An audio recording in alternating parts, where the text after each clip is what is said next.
अस्सलाम वालेकुम। कैसे हैं आप लोग सब? अल्लाह पाक से दुआ करती हूँ कि आप सब लोग खैरियत से हों।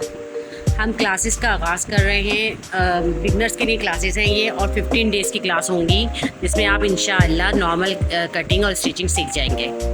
ठीक है, तो आपको क्या क्या चीज़ों की ज़रूरत होती है वो मैं आप लोगों को बता रही हूँ। आपको चाहिए होगा इंची टेप, और आपको चाहिए होगी सीज़र, रील, बहुत सारी चीज़ें चाहिए होती है, लेकिन जो अभी फ़िलहाल आपको चाहिए होंगी वो मैं आपको बता दूँगी। ठीक है, इंची टेप का इस्तेमाल मैं आपको बता देती हूँ। इंची टेप का जो 1 है जहाँ लिखा हुआ उसको कहते हैं 1 इंच। ठीक है, और जो हाफ़ होता है उसको कहा जाता है, यानी कि इंची टेप के बीच में 1 इंच के बीच में जो निशान होता है उसको कहते हैं हाफ़ इंच। फिर उसके बाद 1.5 इंच। ठीक है, एक लाइन होती है जिसको कहा जाता है 1.5 इंच। सही है, इस लाइन को आप देखें, ये होता है 1.5 इंच। उसके बाद जो पॉइंट होते हैं, जितनी भी लाइनें दरी होंगी 2 से पहले उनको 1 पॉइंट कहते रहेंगे। ठीक है, यानी कि इतना पॉइंट, इतने पॉइंट, 2 पॉइंट, 2 लाइन्स सीखनी है तो 2 पॉइंट, 1 इन 2 पॉइंट्स। ठीक है, इस तरीके से आप इनको बढ़ाते रहेंगे। 1 इंच यहाँ तक हो गया, 1.5 इंच ये वाली लाइन तक हो गया जो हाफ लाइन डली हुई है, 1 और 2 के दरमियान में। और फिर जो है अब आप 1.5 इंच से जितना बढ़ा रहे हैं तो उसको हम 1 के बाद जो 1 की लाइनें गिन लेंगे, 6, 7, 8 कितनी लाइन्स आएंगे। ठीक है, 1.5 इंच के बाद जो भी लाइन होगी तो 0.2, 0.3 कह देंगे। इतना मेरे ख्याल में आपको समझ में आ गया होगा।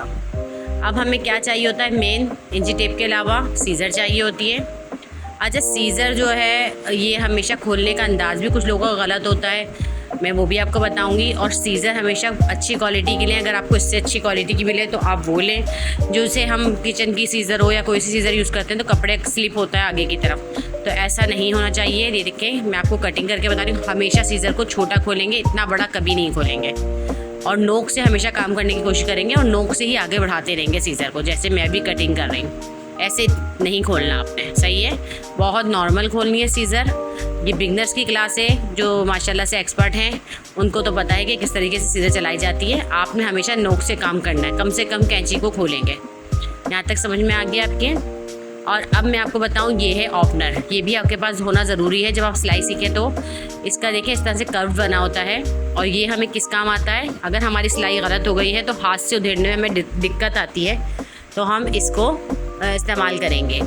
तो ये होगा इससे, ओपनर से इसकी सिलाई को मैं उधेड़ के ही बताऊंगी आपको किस तरह से उधेड़ा जाता है। इसकी जो नोक होती है, इसके बीच में कर्व होता है जो बहुत शार्प होता है।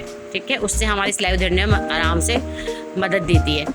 ये देखिए, इस तरीके से धागे के अंदर इसको लेना है।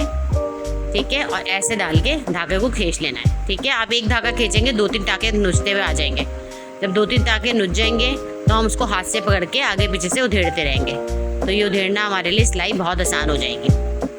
ये भी लेना बहुत ज़रूरी है सिलाई सीखने के लिए। ये छोटी छोटी बातें देखें, ऑनलाइन क्लासेस आप लोगों को अब तो बहुत सहूलत हो गई है माशाल्लाह से। इतनी एक्सपर्ट पड़ी हुई हैं जो आप लोगों को यूट्यूब पे सिखा रही हैं वीडियो। तो मेरी भी एक छोटी सी मेहनत है, तो इसको लाइक एंड सब्सक्राइब करिएगा, चैनल को मेरे आगे शेयर करिएगा। जिनको सिलाई सीखने में इंटरेस्ट है वो ज़रूर सीखें और इससे पैसे कमाएँ।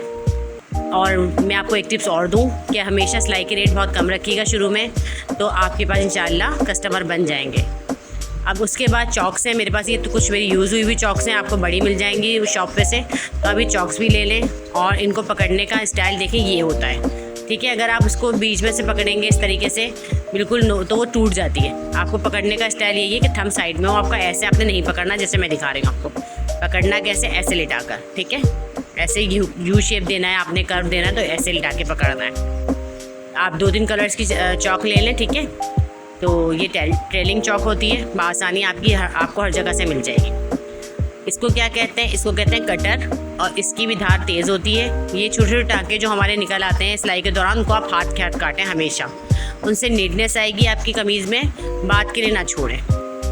रील लेने होंगे आपको, रील हमेशा अच्छी क्वालिटी की लीजिएगा। आप तो पिए वाले गत्ते वाले रील आ रहे हैं, प्लास्टिक की जो होती थी ना, एक रील की गिट्टी जो होती थी प्लास्टिक की, अगर आपको वो रील मिल जाए तो वो बहुत मजबूत होते हैं।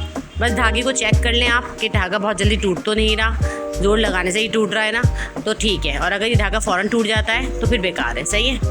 तो ये धागा आप चेक करके ले लें।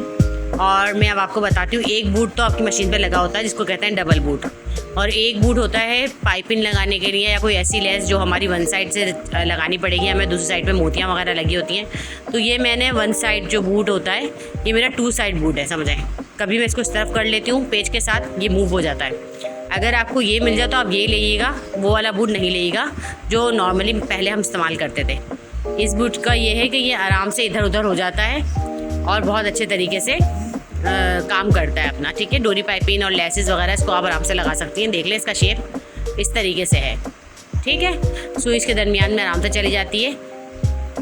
तो ये सब चीज़ें बहुत ज़रूरी हैं, ये ज़रूर लीजिएगा आप लोग और बताइएगा कि मेरा समझाने का अंदाज़ आप में आपको कुछ समझ में आया और आपको वीडियो कैसी लगी। मैं इंशाल्लाह नेक्स्ट क्लास जो दूंगी उसमें कपड़े को सीधी सिलाई और कटिंग करना सिखाऊंगी। सुई भी आपके पास बहुत ज़रूरी है, इसको कभी नहीं भूलिएगा। तुरपाई के लिए हमें चाहिए होती है सुई, और ये चीज़ें अपने पास रखिएगा, आप लोग ले लीजिएगा ताकि मैं नेक्स्ट क्लास दूँ तो आपके पास तमाम चीज़ें मौजूद हों। और सुई को इस तरीके से आगे में लपेट कर रख दीजिएगा। या मेरे पास ये स्टील का स्केल है और जो है आप जो है लकड़ी का स्केल भी ले सकते हैं। अल्लाह हाफिज़।